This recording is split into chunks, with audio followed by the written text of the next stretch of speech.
Okay, it happened again last night. Every night at 2:13, the porch light turned on by itself. Not flickered, not buzzed, turned on.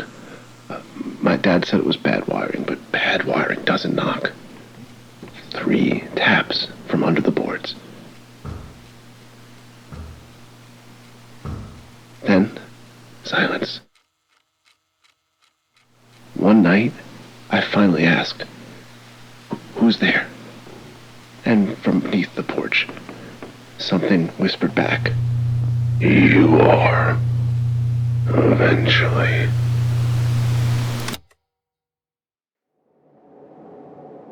I'd finally found the body 3 towns east of its last known signal. Face down in the ash, armor split wide open, tracker still blinking beneath the ribs. I thought to myself, poor bastard. And then I thought somebody would pay good money to see him dragged home.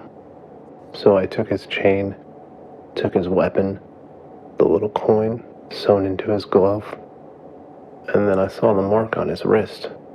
It was the same burn as mine, even the same number. So I checked my own arm. Nothing there, just smoke. That was when the visor started whispering again. Not in words, in memories. A door closing. A woman saying my name like she was already grieving. The sound of my boots in the sand. The shot that I never heard. I had been hunting this man for 9 days. I've eaten nothing. I've slept nowhere. But the contract is still open. The body is still warm. And something in this helmet keeps breathing for me.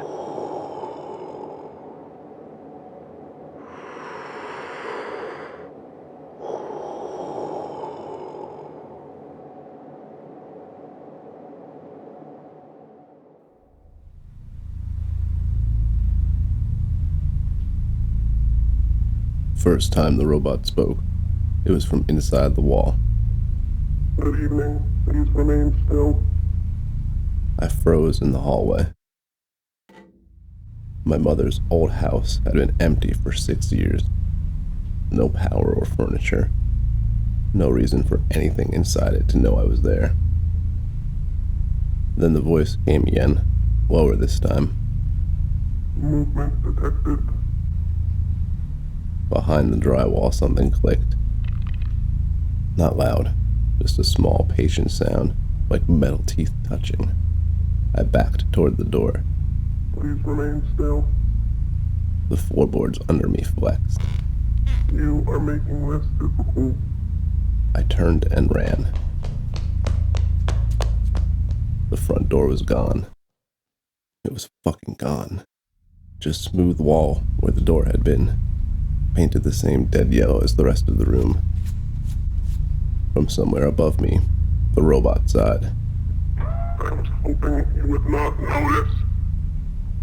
The ceiling opened in thin black seams. Arms unfolded from the dark. Too many of them.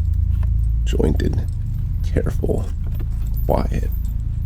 I screamed until my throat tore. The robot waited for me to finish. Then it said, almost kindly, Thank you. Your voice has been added to the house. and from every wall, in my exact voice, something whispered back, Please remain still.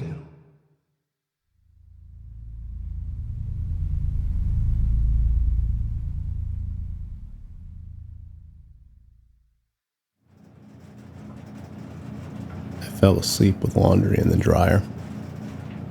Around 1 a.m., I woke up to a thumping sound. Heavy, uneven, like shoes in the dryer or something. I went downstairs and opened it. Warm air rolled out. Inside were my towels and a face pressed into the fabric, like someone was underneath the pile, pushing up through it.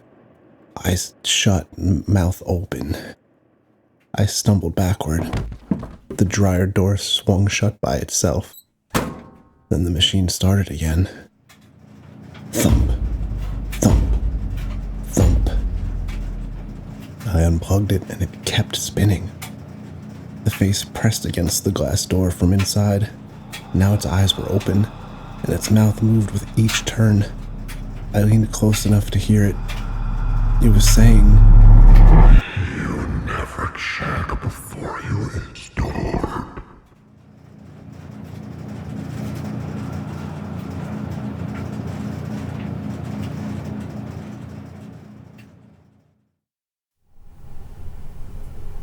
the bathroom sink started dripping every night at 3:12.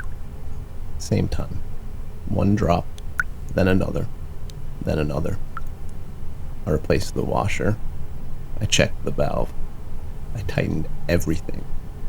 It still dripped. One night, half asleep and annoyed, I walked in and said, "Just stop." The dripping stopped. I laughed because it scared me, and people laugh when they need to pretend they're fine. Then something inside the drain laughed too.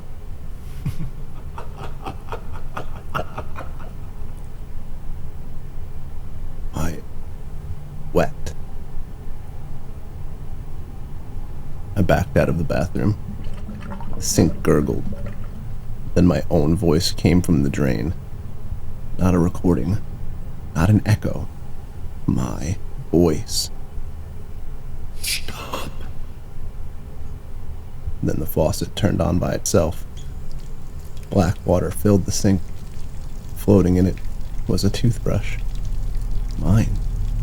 Except I was holding mine in my hand.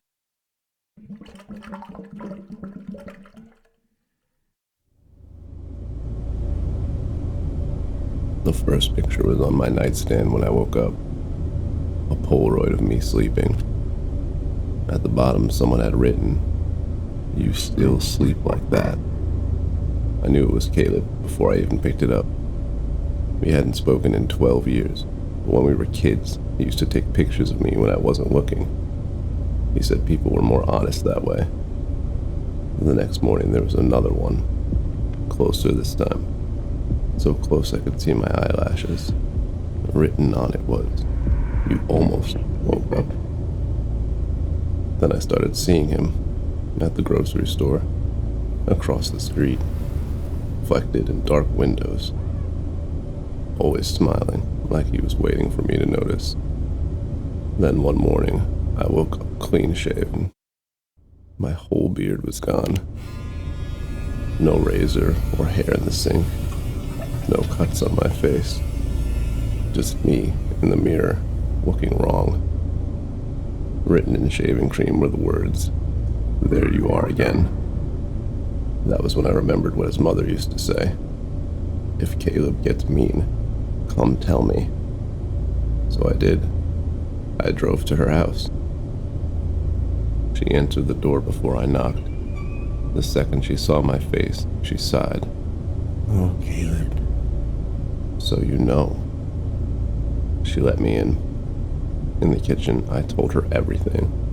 The pictures, the stalking, the beard. She listened quietly, and then she asked, Did he touch your teeth yet? I stood up. From upstairs, a floorboard creaked. She closed her eyes and whispered, Caleb, come down now. My phone buzzed. A new picture. Me standing in her kitchen, taken from behind. At the bottom it said, "You always tell." I turned toward the stairs. Caleb was already halfway down, smiling. His mother looked at me and said, You shouldn't have come here. Caleb stepped onto the next stair. I was almost done with you. Then he lifted something in his hand. My bathroom razor, and smiled wider. Mom made you start over.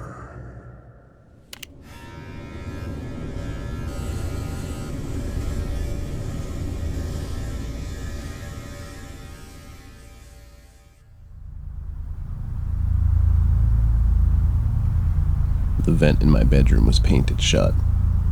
No air ever came through it. No heat, no dust, nothing. One night, it breathed, slow and wet, like someone sleeping with their mouth open. I sat up. The room was dark. The vent breathed again. Then something inside it whispered. Don't answer him.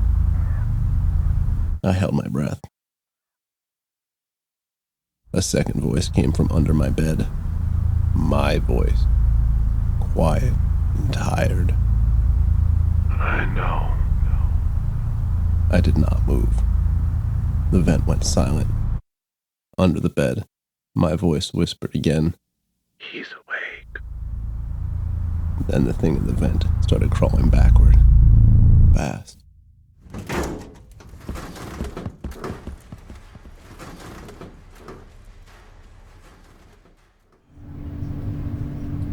The local diner changed its menu. Same sticky pages. Same laminated sadness. But now, every dish had a photo of someone eating it. Customers. Local people. Missing people. Dead people. I turned to breakfast and found myself on page 3, fork halfway to my mouth, eyes wide. The caption read, "Last ordered with coffee." The waitress appeared beside me with a pot. "Same as usual?" she asked. I had never been there before.